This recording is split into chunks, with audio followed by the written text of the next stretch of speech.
Hello there, and welcome to The Value of Everything. So today we was going to have Michael Acuña on the show, but he was unable to get his audio settings working, so it's just now me on my own, so poor you. We will try and reconvene in the future to do the interviews with a Marxist, because I always find that those were fairly interesting to see the conveyor of views. And he's actually just still trying to troubleshoot his heads in the background, but if he can join in, then I'll let him come on. But what I want to discuss today is just my thoughts and theories about what is potentially happening in the financial market and how things may pan out.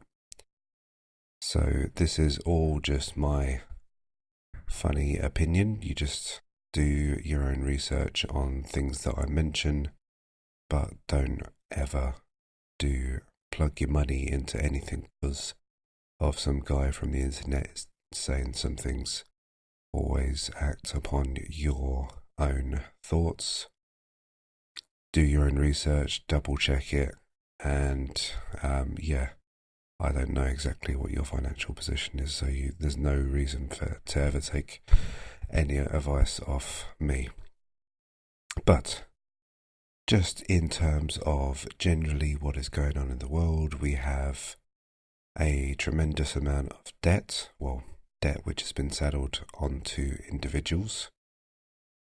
So people have got the credit card debt, they've got the mortgages, they've got the college debt.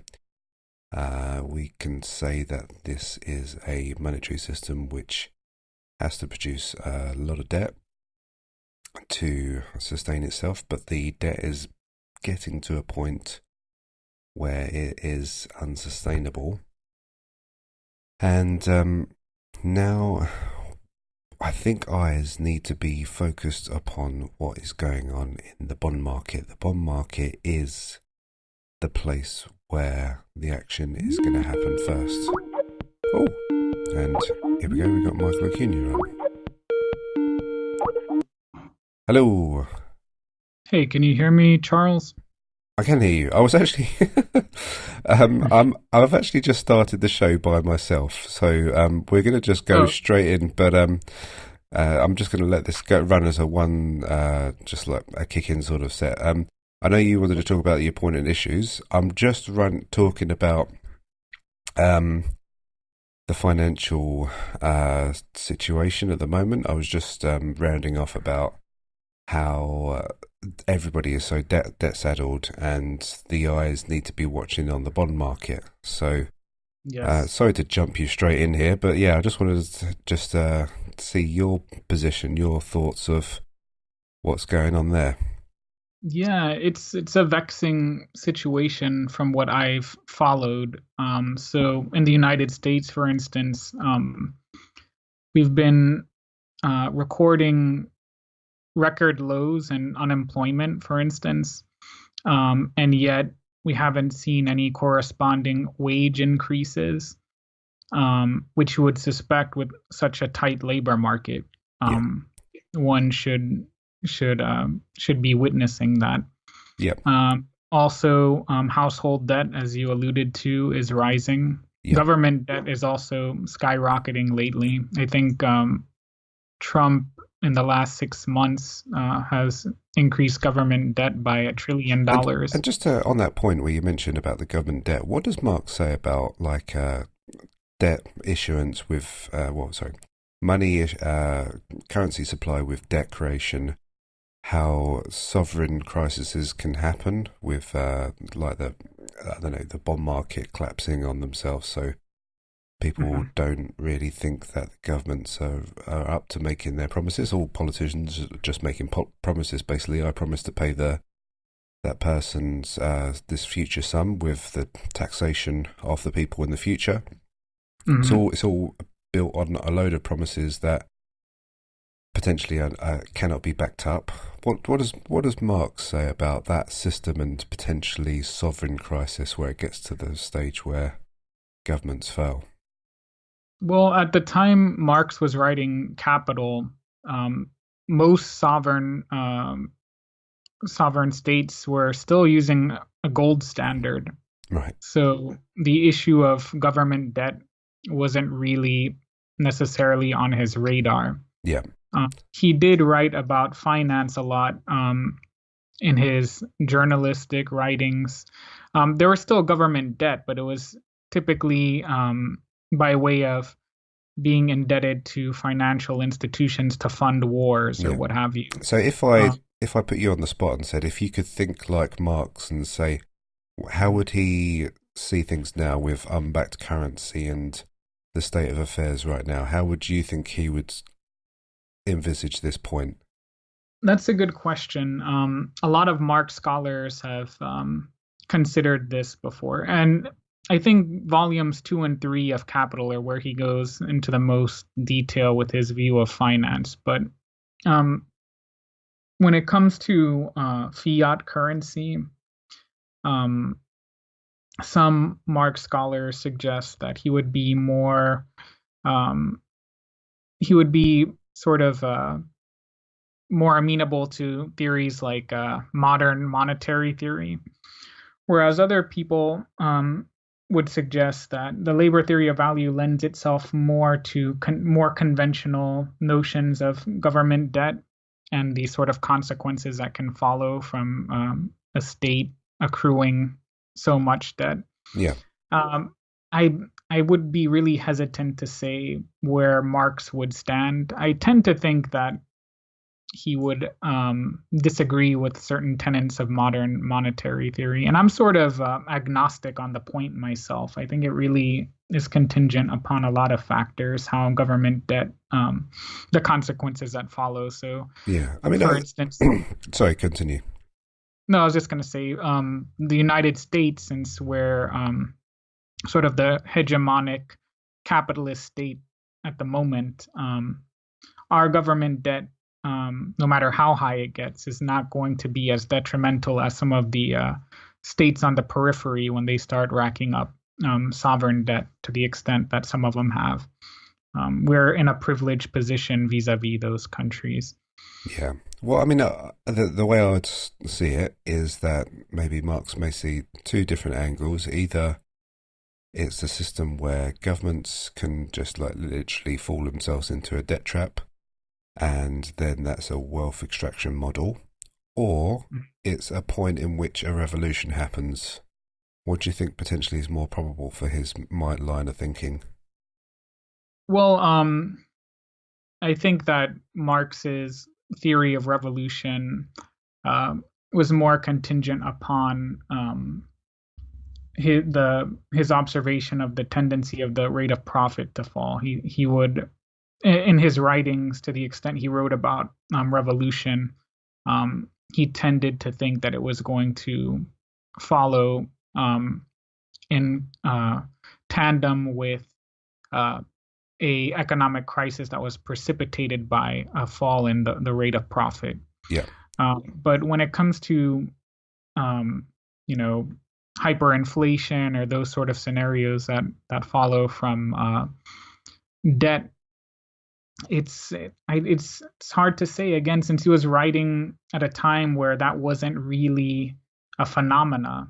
Yeah. He theorized that revolution could follow from that, and I really I don't know. Yeah. I think that he would, were he writing today, he would analyze that more closely. And honestly, I think I'm sort of at odds with how some of the modern monetary theorists address the issue of sovereign debt. Right. Yeah. I mean, the way I see it is there's always winners and losers out of most situations. Obviously, if Marx talks about exploitation of like African countries where you can settle them with tons of debt and extract their resources for extended periods of time. That's been going on. It's well known. I think sometimes there's like active active things to prevent that debt and debt forgiveness. But yeah, no, it's just always interested me how everyone seems to take their eyes off the game. It's never been educated to the people of how money's created and flows through the system. It's one of those most important things that everybody should know about, but never are taught about. So, yeah, I always find that interesting. Now, just for the to backtrack a little bit, I did ask you if you wanted to talk on any of the subjects that you found that were most relevant at the moment. So yeah, just to put it to you, what do you find that's appearing in the news at the moment that you find is most relevant? Well, as I mentioned, some of the government statistics that have been coming out in reference to unemployment, Yeah, that seems to be somewhat disconcerting to me. And I think that what's really occurring is that even though we have unemployment rates that are at historic lows, I think the sort of employment that we're having is quantitatively and qualitatively worse than what we had in preceding generations. yeah, it's So the gig jobs where you just get a job for the week and then that's it. But how are you meant to buy a house and raise kids with a gig economy? exactly, I think the forms of labor we're witnessing now are far more precarious and low paying, and that would explain the simultaneous rise in household debt that is still occurring, and the fact that wages have not been increasing. So the sort of employment that we're getting is not it's not even um, as gainful as what occurred prior to the 2008 crisis. So it's pretty bad. It's a situation of underemployment that Yeah. we're experiencing now. So we're just not getting the hours or the forms of labor that would really sustain a decent standard of living for large segments of the population. So how do you see like the obviously automation is slowly trickling into the economy and obviously, we've from like a factory production standpoint, everything is as anything that's scalable and can turn into a obviously that factory method of production has been done. So that obviously reduces the demand for employees, and then also you have the factor of importing cheap labor. So that's the immigration, like the lax immigration, which has obviously stopped companies from training up their employees here. Instead, they can get people from abroad, or they can get cheap labor instead. Do you see all those factors as being the main catalysts of what has decorate? I can't even say the word. Has reduced over this time, or do you find it to be something else? I think no, I think that that is definitely what's occurring. Marx would phrase it as a rise in the organic composition of capital, by which he meant fixed capital, so equipment and machines. The ratio of that vis-a-vis living capital or laborers. So going back to the labor theory of value, that would predict that the rate of profit would start declining, which would in turn increase rates of unemployment, lead to immiseration and economic crisis. Right now, I said that the kinds of work we're getting is more precarious. If you measure the rate of profit by industry, right now it is on the decline. Yeah, And Marxists would say it's because of that rise in the organic composition of capital. But even if you're not a Marxist and you just, you're a proponent of the marginalist conception of prices and profit, um, the fact that you're having automation come online now that possibly isn't going to have a corresponding increase in employment in another sector of the economy is problematic. So, for instance, in the United States, we're facing the prospect of automating truck drivers. So in this economy, I think there's on the order of 7 million people involved in that occupation. Yeah. And if you could automate that entire process, those people are going to be effectively without work. And we have no system in place that can retrain them and put them elsewhere. That's a huge segment of the working class. Yeah. And if we're having forms of technology that, I mean, if you look at preceding epochs, for instance, so, the invention of the automobile, that made the horse and buggy obsolete. But think of all the work that that form of technology created. So you had people manufacturing the cars, you had people building roads. Suburbanization became a process. It created a lot of work. Yeah. I don't see the same thing with these newer technologies. It seems to me that it's labor saving technology in the worst sense of the term. Yeah. Well, And as a Marxist would say, what you're seeing now is a contradiction between the social relations of production and the mode of production. And that's when you start to notice economic catastrophe yeah. uh, Well, on the rise. see, I think this is a part. I mean, this is my opinion because obviously, you know where I stand with decentralized economies. I'm always of removing too much power at the top, and I do feel like there is this I don't know, the Borg in Star Trek. It's like you've got this corporate society which is sort of set up these control points and automation bots and everything that you can handle, which is, and they're obviously keeping that power to the top. Obviously, they're paying their shareholders, but shareholders that do not represent 90% of the economy. So that's why I always think that something that's more grassroots, where I talk about cryptocurrencies, which is more adopted by the masses, even if you don't for the younger generation at least, I can say that they're definitely more adopted than being a shareholder and taking out dividend payments. I do feel that representation of a decentralized economy can be a slight antidote to this corporatocracy who are trying to take all of those resources and keep it for a select few. Because with a decentralized economy, if it's, say, for example, token based, you have the choice of saying, okay, well, your productive capital is reduced to this coin. I know it can be sort of represented to a share, but you can get this type of evangelist economics that happens where people choose to defund that segment because the power has been centralized too much in that point, and a decentralized economy can choose to do something else instead. Say, for example, we live in a little town and there's a factory which is polluting the area too much, so we choose not to adopt that factory anymore, and then we tell other people, if you want to trade with us, you don't need to trade with that economy. That democratization in, obviously politics is meant to do that factor, but politics doesn't really work out that way either.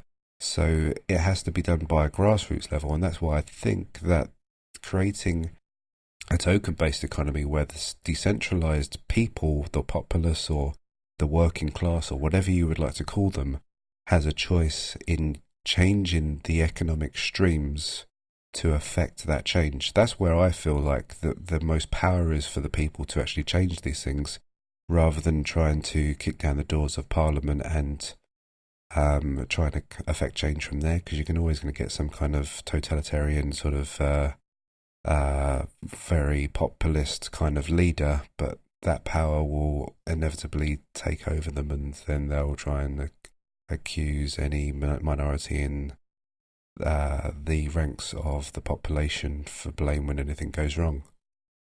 Right. Yeah. As a council communist, I'm naturally sympathetic to these libertarian concerns. Bottom up systems of economic affairs are where my own biases are. And technology can play a crucial role in that. There's a really good book called Forces of Production by David Noble. Right. And in that book, he goes over the history of automation. And he demonstrates that a lot of the technologies that have been adopted in capitalist societies over the years actually haven't been adopted because they increase productivity or efficiency in some sense. They've actually been adopted to further augment the authority of higher level managers in a lot of these firms. Right. So, whereas when engineers present these firms with potential technologies to adopt, they have been presented several times with technologies that would give workers in those firms more autonomy and self-direction, and managers intentionally um, went with forms of technology that had the opposite effect, which alienated workers more from the labor process while augmenting their authority in the firm. So hierarchical, authoritarian technologies, as it were. Right. And that's why technology can either be liberating or detrimental Yeah. to the population, depending on which technologies are invested in and adopted. Now, as a communist of the Marxist tradition, I feel my sympathy in terms of where we get change. Like yourself, I don't believe that we're going to see real change through parliamentary processes or seizing government. Yeah. But I do believe that power comes from the point of production. So whereas you see change occurring from consumers taking action, Yeah. choosing to patronize this firm or utilize this currency as opposed to another one, Yeah. I see it more deriving from workers taking control of the means of production and organizing society in a manner that's congruent with an ethos that's libertarian in essence, but also communistic. But yeah, I mean, the way I see that panning out though is that say if like I don't know, we're working for a corporation and we go, look, let's start our own sort of union. Let's start doing this. You've got the government has wised up to all of that kind of process and stuff. They know it back to front. They've got the laws, they've got the legislation, they've got everything, all the tools and the police and the military and the law, all designed to resist against that. I think it's like it's a say for example, it's like a military maneuver that has been done 1,000 times over that the governments are prepared for. But on the other hand, things that governments cannot prepare for is like this decentralized movement whereby they don't know. See, obviously, if you compare it to like a terrorist cell organization, if you've got a centralized military, so let's just say we're going to centralize like a little military group and we're going to take over this town. It's like the same as pretty much setting up a union in a factory and taking over that factory. That can be totally resisted against by the government. It's easy. It's an easy target. Boom, done, knocked out of the picture. However, the flow of money isn't something that can be completely controlled. Particularly, obviously, Bitcoin is very traceable. But if you use some things that are non-traceable and you use you're using decentralized ecosystems as well, the government doesn't necessarily have any control of the internet. They think they may do, but you can encrypt all of these things as well. So the attributes of basically all money is emotion anyway. It's like the fact of paying somebody is an emotional positive to a negative. You're creating a movement which is decentralized, which the government does not have any control over. They have got no central point to take over, and therefore, with this, there is no centralized point. There's no charismatic leader. Remember, every leader is a weak point for a movement. They can be paid off. They can have their family threatened. All of these kind of factors. if you think about what's happened over time with governments fighting these endless wars against terrorism, and terrorism can never be defeated, it's all the same thing. Governments can't find the way that they are designed to do is they're a machine to basically, let's just put it in the poorest sense. They're a farming machine. They look after their cows, their livestock. They immunize them. They ensure that the certain care and they're born and the dead is taken care of and all this kind of stuff. And if anybody else tries to attack their livestock, they will use that to attack everybody else. However, if the livestock chooses to pick up themselves and move away or do something different, then they don't have this controlling factor, and they don't have any sort of overviewing way of dealing with that situation.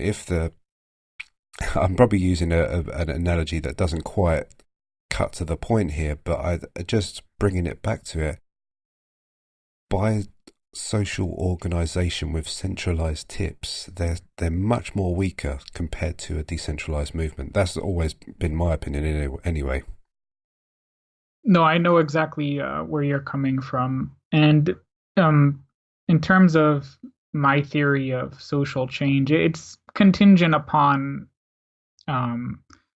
there being a really weakened government, and by virtue of a pretty dramatic economic crisis. So I agree. Like you remember I had a debate with Benjamin Smith, I think his name. So I disagree with the notion of trade unionism being any sort of road to revolution or social change. Yes. I don't think that it is. I think that this process is going to unfold through decidedly different means. But I know what you mean. I guess my response in terms of cryptocurrencies being a way forward would be, while it is exceedingly difficult to suppress them, especially given the fact that the technology that underlies it is really difficult to, I guess, to monitor from a central state apparatus. I'm sure like Bitcoin's very easy to monitor, but things like Monero is going to be extremely tricky. Although I imagine, the NSA is monitoring everything, so they do have all the cryptographic encrypted traffic, but they won't ever be able to crack it until like 100 years from now, once they work out how to crack algorithms. But for now, they won't be able to do it. I mean, I suppose you and I have discussed AI technologies before. Yeah. It's conceivable that maybe, a state will develop, some kind of supercomputing AI that's able to crack algorithms at record pace. But short of that, I know where you're coming from. Yeah. However, and a lot of that takes place on the level of exchange. But I think the way a government, if a government were keen on suppressing this, they would look more on the supply side. So they could probably enact laws and regulations that crack down on vendors that are utilizing cryptocurrencies as a means of exchange. Turning it into a black market or something to that effect. Yeah. And that, I'm sure there's ways around that, but that's putting a lot of suppliers in jeopardy. Yeah. And I don't know. I'm willing to see how that whole process unfolds. I just don't know if the end result would be a society that I would find desirable or not. I think that a lot of this derives from an older market anarchist theory, agorism, I forget agorism, something like that, where it's sort of the entire premise is that you set up, I guess it's agorism, you set up black markets intentionally and evade state regulation entirely. So that's been a theory for a long time, and cryptocurrencies definitely help facilitate that process. Yeah. But it's all about where the end goal goes. I mean, if that were a road to socialism or to communism rather, I would welcome it. I just don't know if it is. And furthermore, the theory of revolution I subscribe to is just different. Yeah, I mean, Um, I don't see it as like a direct route to communism in the fact that everybody is paid equally and all those kind of things. I do see it as community-based sort of power coming back to the communities. Whereas, so you do have, like, it doesn't look anything like that right now. If anybody was listening to me and thinking, hold on a minute here, this kind of like revolutionary renaissance in economics where people were decentralizing economies and redistributing wealth in a fairish way, um, that's a million miles off. All you've got is young kids who are getting greedy and thinking that they can make 40x on their money. That's what is happening right now. And I sometimes think, like, you could say, this is just we're all just like lemmings walking off the edge of the mountain because we're getting hooked on this greed of quick and easy money, which is lovely. But I do see on the outskirts of this, this is the start of social change. People see that the government currencies that are around the world which haven't been backed by anything for maybe 30, 40 years now, the whole system is generating debt every time that the money is issued.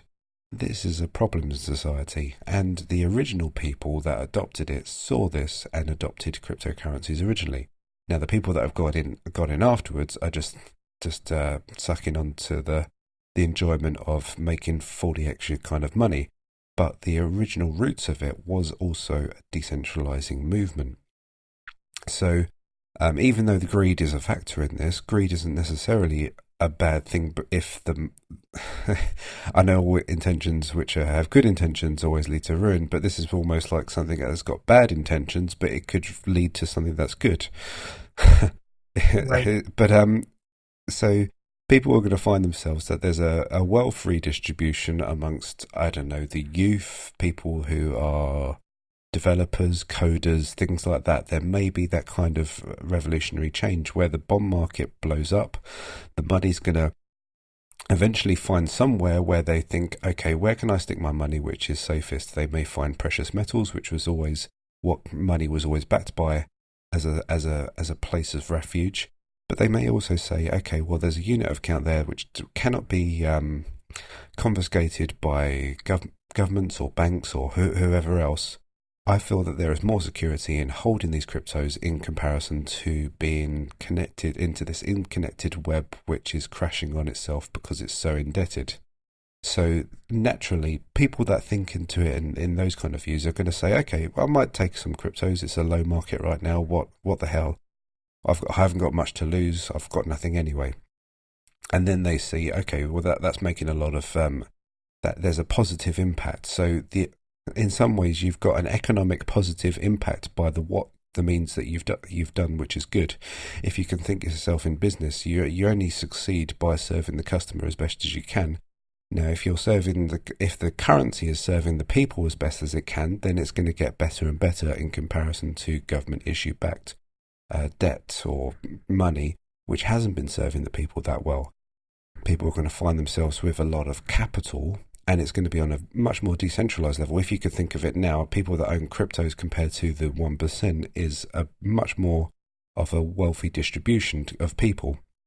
Now, and it's on a lower level. You got people that don't necessarily have that much money who have now potentially do have a lot of money. Now, I'm saying that we potentially could have a currency crisis, which leads to a flood of not only people owning cryptos, but the financial industry flooding money into there as well. And then what happens? That's the question. Then what happens?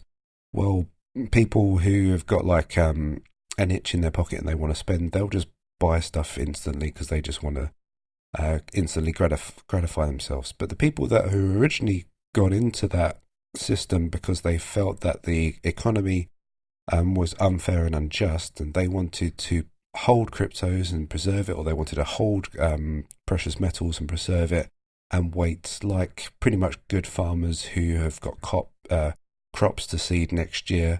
They're putting off instant gratification for holding for the good times. I see that people, the wealth distribution handed to those type of people is potentially a better thing because it's decentralized. You haven't got this one leader with charismatic leader with good intentions who may do something terribly wrong. You've got multiple different people who have decided that they would like to hold something for the long run to preserve something for the future. I see that as so much more beneficial for mankind in comparison to a currency collapse and then, hey ho, you've got this charismatic leader with good intentions taking over. Mm-hmm. I remember a while back when you and I were, we had recorded a few sessions where we discussed our respective political philosophies. Yeah. And I sort of, I asked you about this back then, and I'm pretty sure I remember your answer. But this theory of social transformation that you've laid out, it seems contingent upon what you just said, which is a crisis in the monetary system where you have hyperinflation, and then consumers and even financial institutions looking for security and something different. Yeah, and everything still exists. Governments do exist. Every Right. From day to day, everything seems the same. But you are getting all the problems, the end up problems of an economy, a debt system which is on its last legs. Right. So, given the world, the global economy as it's currently situated, do you see hyperinflation occurring? I know that for the longest time, Austrian economists had been predicting it. Peter Schiff and all of the major figures of the Mises Institute were all thoroughly convinced that the fact that the Federal Reserve was setting interest rates so low was going to precipitate a drastic inflationary cycle that I've not, at least in the United States, I've not seen signs of. What you saw it in cryptocurrencies last year, where it ballooned out crazily. Sure. That's hyperinflation happening there. You've seen in the housing prices, especially in Australia, for the past 10 years. That's hyperinflation. That's like 10% gains year on year for a non-productive asset. That should not happen. You're only yielding about 4% on year for creating a house. So 10% is way in disperse. So you've had a quantitative easing, which has been going on for ages. It's being cut back. This is the problem of it, because you're cutting back the quantitative easing, because nobody really wants to buy a bond other than the government itself, which is basically using the credit card to pay off its own bills. You are getting yourself into a state where once the only person who's putting their hand up to buy the debt disappears, then interest rates have to rise quite rapidly. And now when this means the cost of funding of anybody's debt is going to get crazy, and then people have to default. And then who's going to step in? Is it going to be the banks are going to be looking to maybe use those deposits in there, and then you basically are going to reduce the amount of money that's available for the people, so people have got less money to spend. Now, this runs in contrary to the fact that there is a hyperinflationary point, but we're getting a money collapse because of the amount of debt which people are demanding. All people who have issued the money are going to demand for all this money back. So what you're going to get is the government's going to step in and reintroduce a quantitative easing program again, because there is no other way around it, or debt forgiveness, which is inevitably inflationary. So we're still in this state where the debt is too much, the debt has to collapse. But there's a point in which the governments or people who are in control of issuing these bonds, obviously governments are in the realm of issuing promises, they need to make even bigger promises than the promises before. and then they're going to have to use quantitative easing on top of it. That is, in essence, going to be hyperinflationary.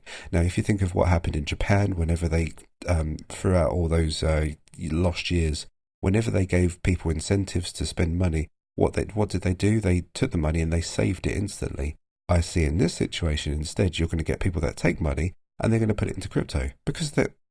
Why would you have it in such an inflationary asset? Or they're going to put it into gold or precious metal or whatever, unless the government can find such a controlling way that people had to spend that money straight away. That's the way I see that the debt system that's collapsing in on itself has to evolve. It has to get to a point where people just do not have faith or trust in the currency. Yeah. I think my read of the current situation is a little different. So, whereas, um, I realize that Bitcoin, that the value shot up and then it's gone back down Of course, yeah. last year.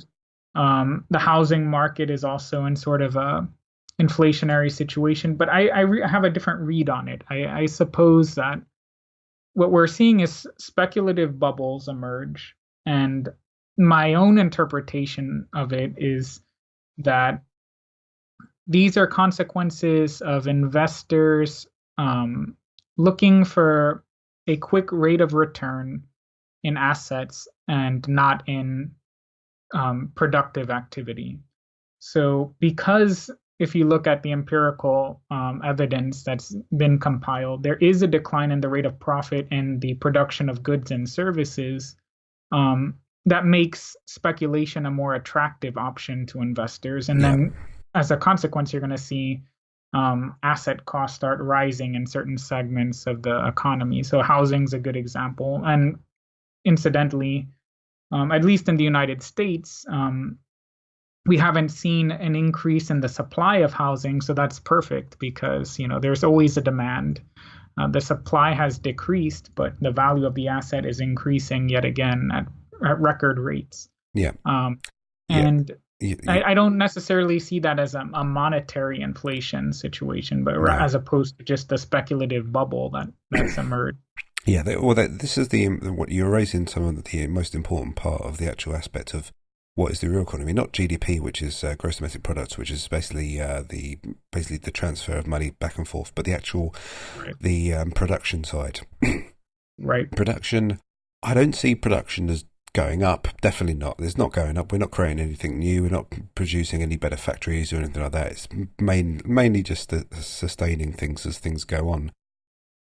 I don't think production is going to get crushed either, because of the fact that you're going to get people who are going to be into new wealth, and potentially those people that purchase, I don't know, farms or factories or whatever else that they want to get into, won't necessarily need to get to that dire point where you get in Zimbabwe, where they take over the farms and then they have to just wreck it because they just need to turn the steel into just for scrap or whatever, to scrap the actual productive capital, because you're getting the wealth transfer, not just taking over wealth and then just not having as much knowledge to do whatever you need to do with it, or the wrong people going into it. You're getting the right people who have saved and hold, or the hoodlers or whatever they are, who can put off long-term instant gratification for the long term. That's why I see there is a beneficial change in this, and I see an economic renaissance. Maybe you can say I'm a dreamer or a wishful thinker, but I see that positive change happening in human society, even if you think it's backed by greed. But I do see that change, and I've always believed in that point from at the end of the day. And I've always felt that knocking on the door to government and hoping for change is never going to be something that's going to be that workable. Maybe it might happen with one incredible leader for one little spate of about 4 years, but the system will find a way to get rid of that person and then move on. And you've got too many secret agencies who have too much power to get rid of people as well. So it's not ever going to work that way. It's always going to have to be a grassroots level, and that's where I stand by. Mike, I'm really running out of time in a bit, so I'll leave you to just finish this one off with a few more comments, and yeah, we'll have to leave that for now. Yeah. Again, you and I are at one when it comes to the fact that we're both averse to thinking that any sort of positive change is ever going to emerge from top down. I totally agree with you there. And you know, insofar as greed being a catalyst behind cryptocurrencies, that's never been particularly an issue for me. I think people being self-interested is entirely natural. Greed, that's you. Once it becomes greedy, that's a different threshold. But I think that self-interest is perfectly innocuous. And I think that that's probably more of the drive that we've seen. It's not necessarily this, I don't know, morally objectionable avarice or something. I think it's more just people trying to augment their position in society, which is fine within reason. Where I draw an ethical line is when it comes to outright exploitation. Yeah.